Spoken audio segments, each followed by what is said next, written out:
Did anyone ever come to you and say, you know something, fellas? There's the possibility of neurological damage if you get into a mass immunization program? No. No one ever did? No. Do you know Michael Hatwick? Yes. Mm-hmm. Dr. Michael Hatwick directed the surveillance team for the swine flu program at the CDC. His job was to find out what possible complications could arise from taking the shot and to report his findings to those in charge. Did you know ahead of time, Dr. Hatwick, that there had been case reports of neurological disorders, neurological illness, apparently associated with the injection of influenza vaccine? Absolutely. You did? Yes. How'd you know that?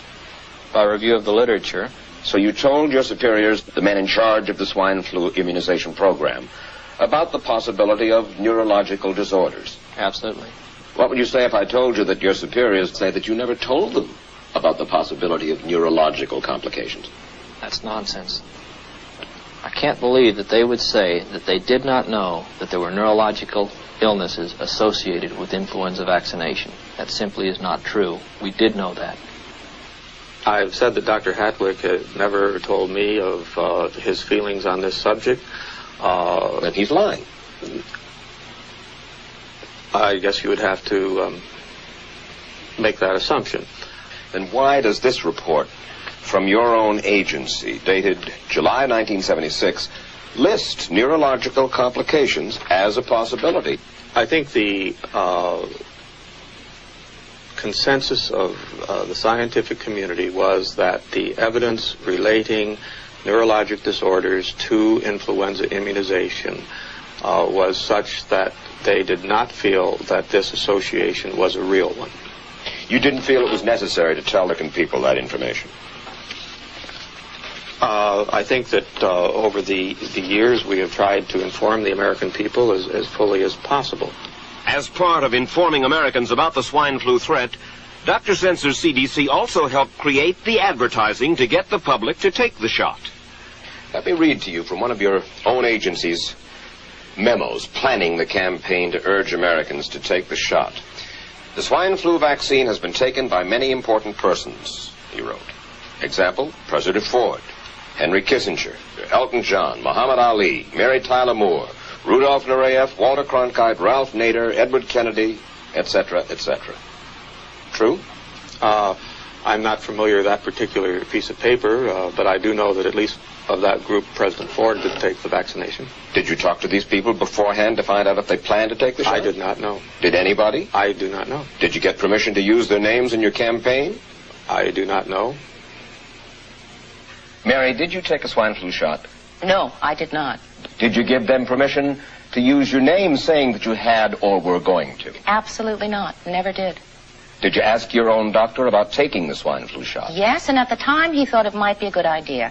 But I resisted it because I was leery of having the symptoms that sometimes go with that kind of inoculation. So you didn't? No, I didn't. Have you spoken to your doctor since? Yes. And? He's delighted that I didn't take that shot. You're in charge. Somebody's in charge.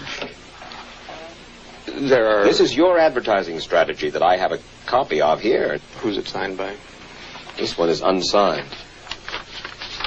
But you'll acknowledge that it was your baby, so to speak. It could have been from the Department of Health, Education, and Welfare. It could be from CDC. I don't know.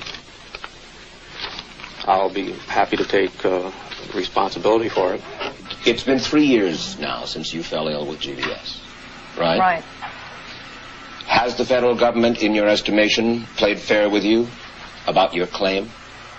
No, I don't think so. It seems to be dragging on and on and on. And really, no end in sight that I can see at this point. With respect to the cases of Guillain-Barré, allegedly... Former Secretary of HEW Joseph Califano, too, was disturbed that there was no end in sight. So a year and a half ago, he promised that Uncle Sam would cut the bureaucratic red tape for victims suffering from GBS and would pay up quickly. We shouldn't hold them to an impossible or too difficult standard of proving that they were hurt.